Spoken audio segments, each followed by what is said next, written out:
sport complex. Para sa basketball, volleyball, swimming, track and field, at iba pang sport. Kailangan natin makataan ng maayos na fasilidad para sa sport. Sa 2019, sa ayaw at sa gusto natin, tayo na po ang mag-host ng kaprahan. Anyway,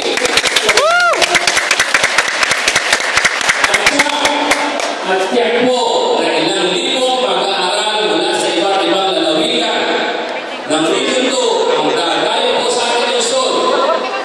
Hindi ba kailangan natin na isang ito'y ating paghandaan? Lahat ng sport events ng kaprahan ay nasa isang lugar na lamang. At bukod pa rito, parang araw ay dito na rin po itaus ang palarong pangbansa.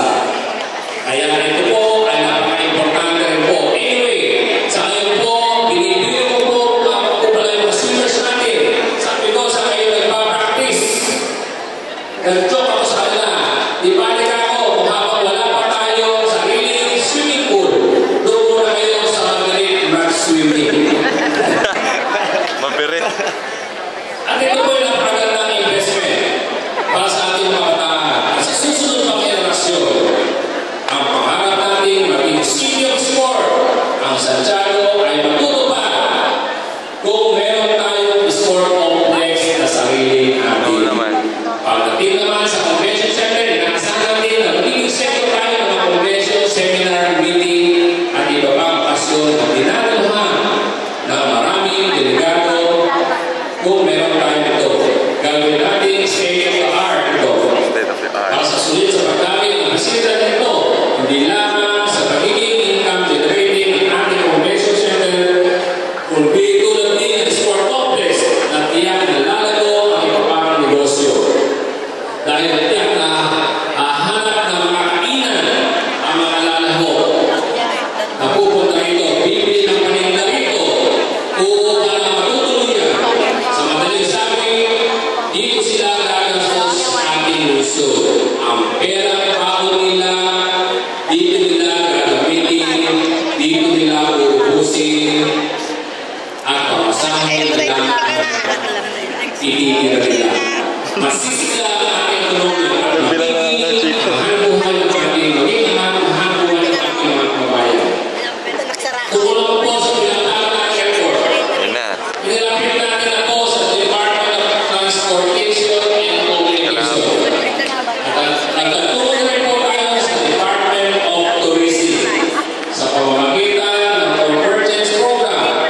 Pipilitin po natin, ito po ay mapondohan ng pamahalaan nasyonal. Hindi po natin ito kailangan tayo ang gumastos. Kumbaga, dahil sa kaibigan naman po natin sa sekretary at ang ating Pangulo, ito po ay ilalambing na natin sa kanila. And hopefully, makapasa po ngayon ang paggagawa ng traffic counting ng DOT, ng Department of Tourism. Kung may papatuyo namin ito, mahihikayan natin ang mga investor at locator na nais magtayo ng paniwala ng negosyo sa ating Luzon. Kung biyahe sa asada, mga 6 na oras po ang sarili natin sa sakyan. At kapag sa bus naman, kung sinaswerte ka, hindi lang siya, baka maging 10 pa na oras. Pero kung aeroplano po, 1 oras lang, nasa Santiago ka na, o kaya nasa Manila ka na. Hindi po matatawaran ang halaga ng paliwanag sa ekonomiya ng isang lugar. Kaya po na masisila ang kalakalan kung may paliwanag po tayo. At tsaka po yung kanina pinakita po natin kanina yung sinig gamit ng saman, hindi na po sila babalik. Sapagkat mula sa kanila, bumiyahin nito, wala ito bumalik pa. Sobrang haba ho talaga ng biyahe niya. Kapag meron na tayo sa airport, siya babalik at babalik hindi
kanin, kompletos, recados, ang sinigang natin ngayon.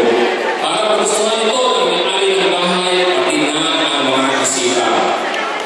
Ganyan din po ang aking pamamahala sa ating mahal na lungsod. Binigyan niyo ako na pagkakataong mapatunayan ang aking kakayahan, magpapasilbihan ngayon ng lubusan at katapakan para sa inyong pinabukasan. Nakita niyo ba yan? Kahit nakulang